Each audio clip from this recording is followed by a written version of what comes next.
Anna Revenco, welcome to Conflict Zone. Thank you for the invitation. You said a few months ago that the country is extremely volatile. Is it still? The situation in the region continues to be volatile because Russia continues to play with the security of the region, with the safety of the people, with democracy that we've been trying to build all here on the European continent for many years. What do you think their aim is here in Moldova? Is to regain the control, because that would give an extra competitive advantage in the blackmail they can exercise on Europe, but also to weaken the Ukraine's resistance. Do you think they'll take it by force if they can't take it through hybrid warfare?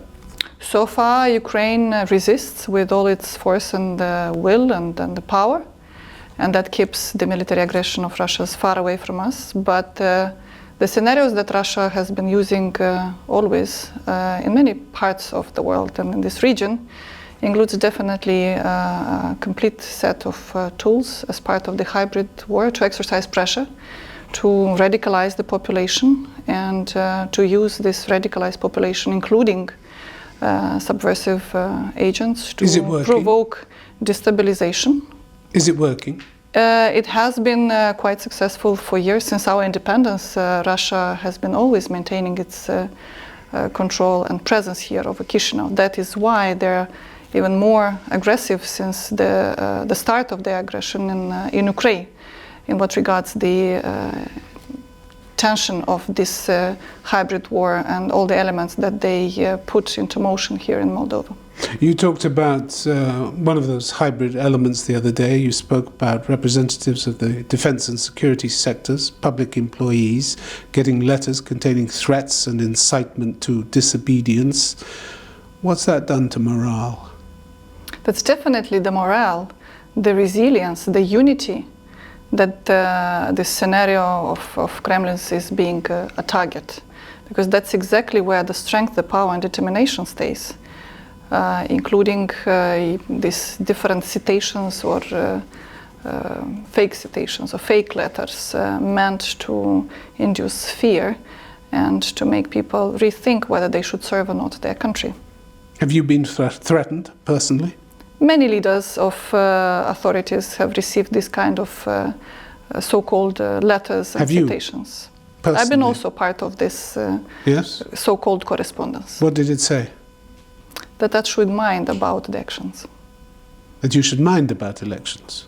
The actions. The actions? Meaning be careful? Meaning be careful. Meaning whatever they want to deliver, but most important is that we all understand, they target the will, they target the determination, they target the unity of all our people, and they target the strength that we are building on a daily basis here in the Ministry of Internal Affairs. Because all the crises that have been launched and generated because of the Russian aggression is only making us stronger, more capable, more resistant, more knowledgeable, and more united. And that is why they are hybrid war, and then in their scenarios they are becoming even more persistent and aggressive. So they were trying to unsettle you? They are trying to unsettle many leaders. Did they succeed big with teams. You? Were you unsettled by this? I'm always by my country, and I'll always have the honor to serve my country and to serve the citizens and be with such a great team here in the Ministry of Interior that knows exactly how to act. Like I said, we are only becoming more knowledgeable and more resilient on a daily basis. This test is definitely making us much more stronger. And we are also not alone. We have strategic partners by us. We've learned how to better analyze the information, share the information, anticipate various scenarios, discourage various actions, intervene in order to prevent dangerous impact of various actions to produce losses of different kind, economic or moral or other losses here in our country. In your scenario planning, what do you think would have to happen for Russian troops to come across your border and try to occupy Moldova? Change the government here in Chisinau, because that's exactly what they've been using for years, is have a government under their control. What would need to happen, do you think, and obviously you've played out various scenarios, what would need to happen for Russia to decide that they're coming across your border in force and will take control here in Moldova? Moldova's decision to walk along the European values path and be a member of a democratic and free world, that's exactly already the reason why Russia is so aggressive here in this region. And they can, for now, do it if they manage to change the government by radicalizing the population. That would mean that they can put various scenarios in motion. That would mean that they can provoke Ukraine, including in opening the third front. That would mean that they could access the Black Sea through Danube and influence, including the trade, have different quite advantageous military positions. That means proximity with NATO troops and much, much, much more. That gives an extra power in negotiations with Brussels. And when I say Brussels, I mean all the capital of Europe. That means regaining control. And they don't need extra reason. The reason we've already provided is that Moldova is raising up and continues to stay determined in our decision and our will to build our future as we think we want to build our future, as belonged to a free and democratic world, which right now is the will for us to be part of the European Union. So in your view, Russia could at any moment decide enough of the hybrid war, enough of the gentle tactics, it's time for the use of the army. Take the place over. As long as Ukraine resists, it keeps far away Russia's military aggressive actions from the Republic of Moldova. And if Ukraine loses, or loses large parts of its territory permanently?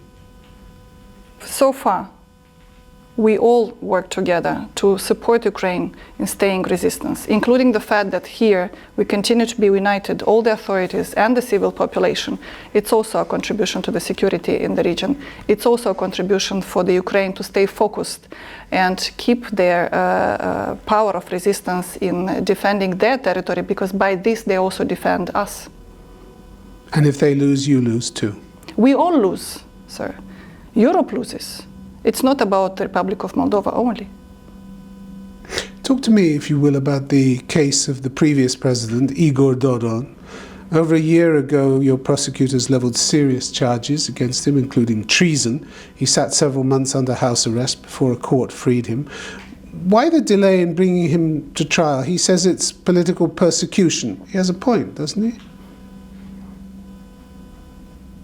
Well, let's see. He was supported by Kremlin years in a row.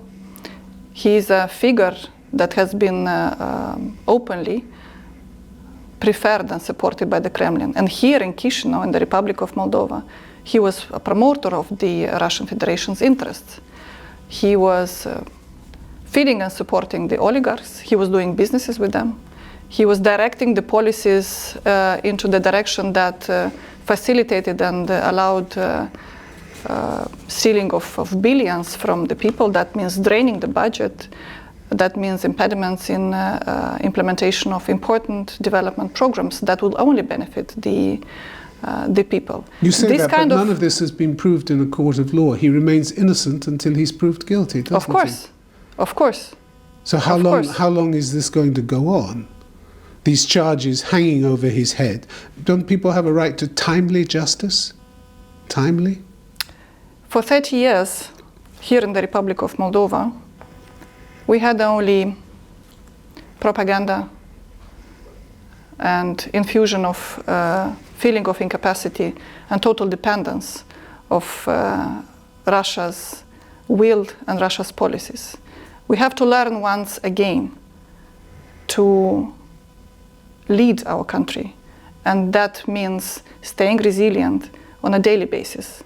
This is what we are doing right now.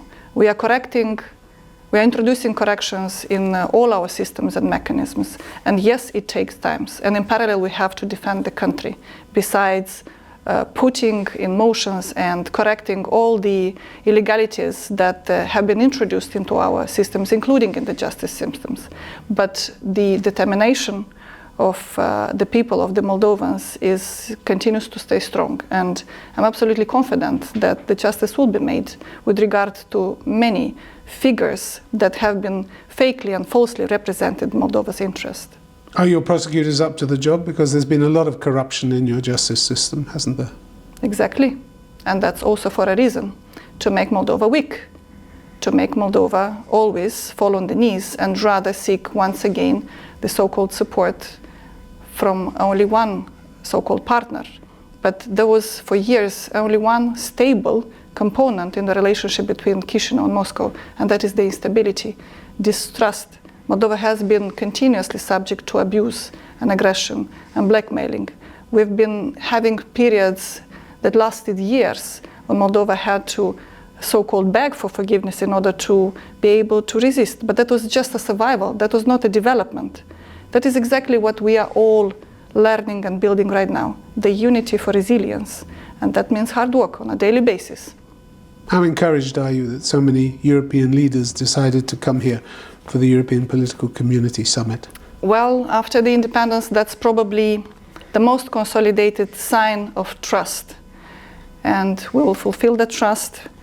Right now, it's a great honor, it's a pride, it's a responsibility taken at the highest level possible within the entire system of security and defense here in the country to provide safety for such an important event.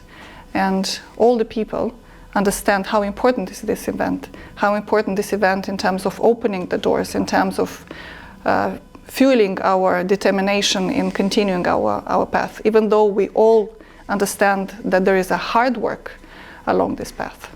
Anna Revenco, thank you very much. Thank you.